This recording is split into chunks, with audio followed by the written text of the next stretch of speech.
tu jing ka vela phat ke pam ta mai mu the ki zalven ka ke pa en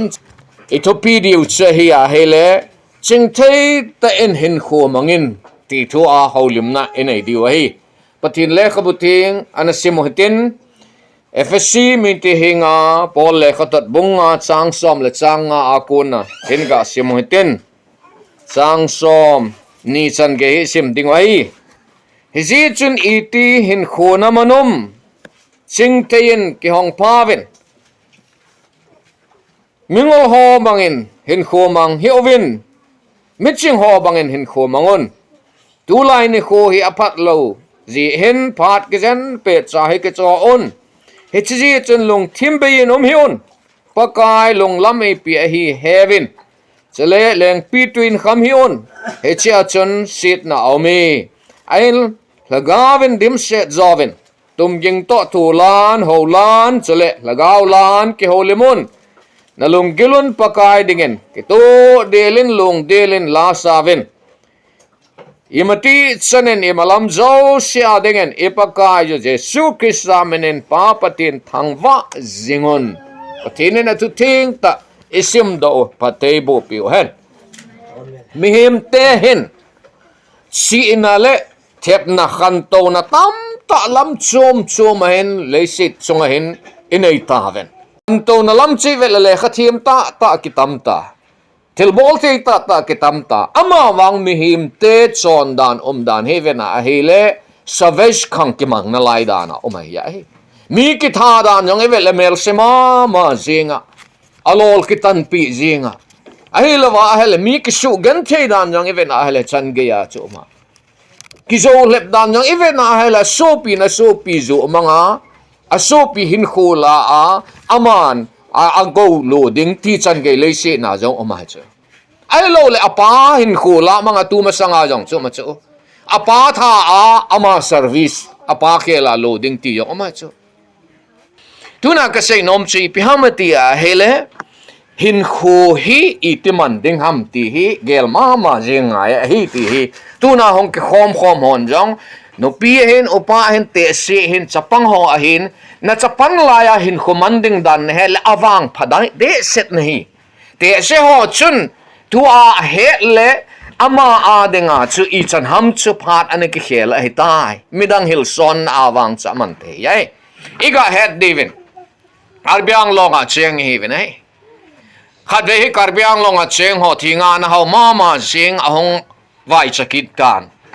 hab longa kom lai chen kai na ahong en ka ho lim pia hele o kum som masanga chen he che ana heleng tu a ka nei tam ta he ka la so lo ding he ti nei adi le jing nei som le pai kan na yin som le pai tam ta kan na lamen ama wang sum chu iti man ding ham ka hapoi aje chaka Hinkho di lo ji chen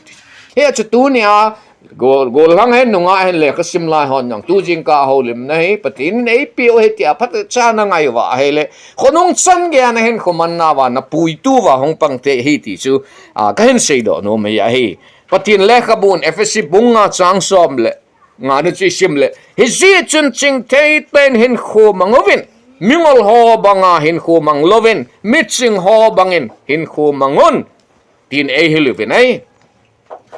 patin tun Chingthei Tah Hinkho mang dinga ei hilu he iti Hinkho ke man le Chingthei Tah Hinkho man heding ham miching ho bangin Hinkho mangun lang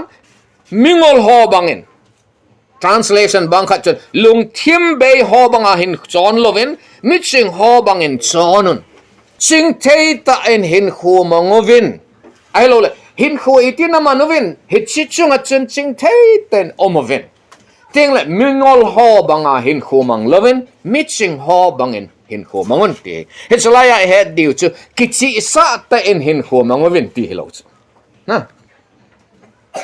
miching hingai sang om le wanga mikichi sa hi muda oma keong kamu nom be set lo mingol kichi sa sanga miching kingol sa he kamu nom zo chu a hoya hoi chu miching a hong kingol sa le na a kingol sa na ayong chula di uma chu mingol kichi sa wang chu ala di him talo chu mingol chen ingol bang be ma ikingol sa la hi het be na zo ama wang miching cha kingol sa jong le aje chu miching kingol sa ala ama la aje chu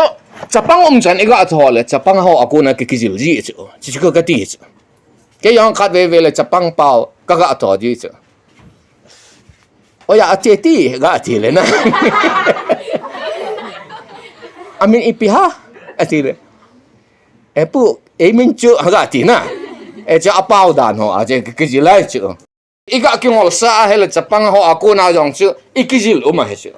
innocent chi chu ke ji lai ai e chu kichi sa ta Hinkho Mangin na he pon Chingthei Tah Hinkho Mangin ai hichina ga he diu cha definition ga ke petale Chingthei Tah Hinkho Mangin ti chu Chingthei Tah lung gel de ti na chu Chingthei Tah lung na gel lo le na lung gel chu na hin hil de chu khat ve kom le ke yo hin Chingthei Tah lung ka gel na kom de ahong ji na he ka sei nom khat ve le ilung gel chu sa ji chu hiong la chiting yong la Chingthei Tah lung gel ngai chu tua ka gel hi di de na tua ka ngai tu hi di ding hi na ji chi hi ai ka sei nom chi pya ma ti a he le nunga gol hang ho jong ilung sat pet ilung chang phul pet oma hi chu na lung chang chu pate cha Chingthei Tah lung na gel lo le na temper chen na so pi to yang na kina sa the na nam mi to yang na kina sa the alo le midang to yang na kina sa the Chingthei Tah lung gel ngai chu lung gel chu kineu sa ta lung gel ngai chu khat ve kom le ilung han na ji hey ke mong he min ei mu sit ei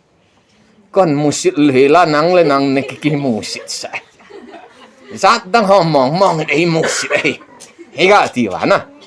ai lo le midang pau chum je pho che le ei ke mu sit mong he he chenam ka hi mana he ei ke mu sit he ei le ei ke man tet tu na he chu anop le mu sit su in tin mu sit to ta ve ta Chingthei Tah lung gel ding Chingthei Tah Hinkho Mangin he chu ya chu thu sei ding yo le Chingthei Tah thu sei I thu sei di so angai bu le me no hon di teng na so mo chu na tui dong di te filter ke wang hon vel ni vel tumbe filter ka bol I thu sei ding yong chu filter ngai chu lit ti ngai chu ka sei nom pen chel Chingthei Tah thil gun ding Hinkho Mangin chan hoi ta chan thim ding ki khop ting dan thip ding ti ai Chingthei Tah Hinkho Mangin dan lampi thum tu ni hin ga se hete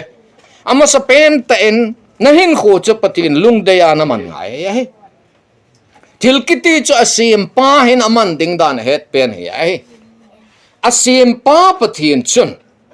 nang Hinkho chu iti manding hamti a het chi a het a happen pathin chun he na nagina ai aman na hil dei pen hi ipidinga kisim ha chapang ho thil sun de ham ai le chapang khat chen ta bola ko hello a tu la sut le anip sedita chana ja yong sedin te le dang yong sedita ai le sum chu cheng som na ne biri na cho le phadeha biscuit na cho le phadeha som nga na ne anchang na cho le phadeha zu hai na cho de ha miching ho chen anchang ki cho de chu pathin to na ki ho mat zinga he le na Hinkho Mangin chu na thep ding he chu chung chang to atil het diu chu khat ve ko la me him hi ilung don ma jing ko ma chu mental accident itu kum jong thei chu igen thei ji ai lung hla ma jing ko ma chu gol lang ho nunga on pade chan ngai lang le ka sim on even sim lo on even in sung gen thei ji a jong ilung hla ma jing broken heart hi ko ma chu tu ma sang lama kum khat wal he lockdown oma akithat ama le ma kithat tam zo chu nunga gol lang chu khang dong chu ipiji hamati altun lockdown tan Hinkho wang ki chai tai Arunachal Pradesh a jong hi mi thum le li lam umai chu hi chola chu Christian jong mai se tu ni hin ke ko hoi de hi ki ti thei lo pi se na lung don ma lai ta na pan pi thei chu ko ham pa thi ne chu na lung kham lai ta na pan pi thei koi ma cha na pan pi ding om lo lai ta na pan pi thei he che te ka na ka hen se ding pa thi nin na chin tup le na accident na a jang na ki thau thal ki the he ti he the na ding a thil example hat kan se no me pathian lung de ya pathian to na ki jok gui jok ngai he rooted in Christ pathian to na bul na kho det ngai ya he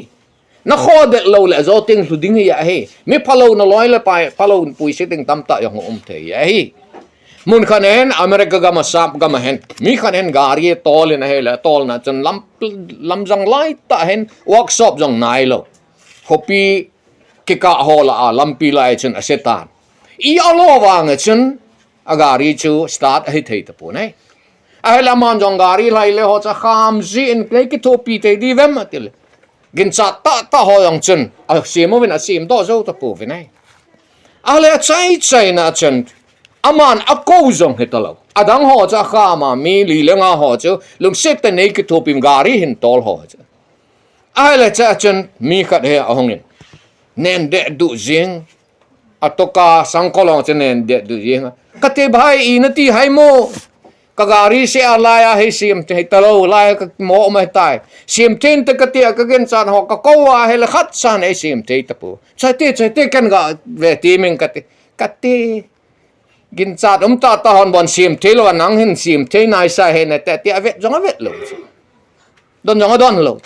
ale cha cha man jong chom cha khat minute ni ha minute tum ham aga akhoya hong to start bolo te laga start na hele start hong ta ta vet ka tin lim na mel si ve na hele la ta san nom hi ben na nen mai de duin hele iti le min ken yong kitan ke sima midang yong sima sim do zo lo nang in sim te ham ti o bai nang in nei lo ei cha na gari tol sim pa che ke hi nang koi nem te le ke Ford ke hi ti Ford ko gari sim pa che ai le che gari tol pa na gari cha sim pa he lo so a he lo ji a cha na mu sit cho ai wanga sim pa Ford chun a car sim chu hoi lai si ham hoi lai phalo ham hoi lai su tu ding ham ti chu phat te cha he na chom ka lo wa sim phat ti cha te ho nu te ho nahin khodinga na lung kham ko moment te ai lo wa hele nang min na ki thopi thei ta lo dinga na gel ko min te ama wang he chimun zinga jang chu nahin kho sim phathei chu pathi na hi he chi ji a chu pathin to na ki gui zop na cha de na hele pathin lung de ya hin khu na man le midangin sim phathei mong a hita poi ati zo nung teng jang le nang hin kho chu atha a sim phathei hong ki ding ya hi tu nia ka sei nom chu mo si chu tol tha ki ti ju dei lo ta chu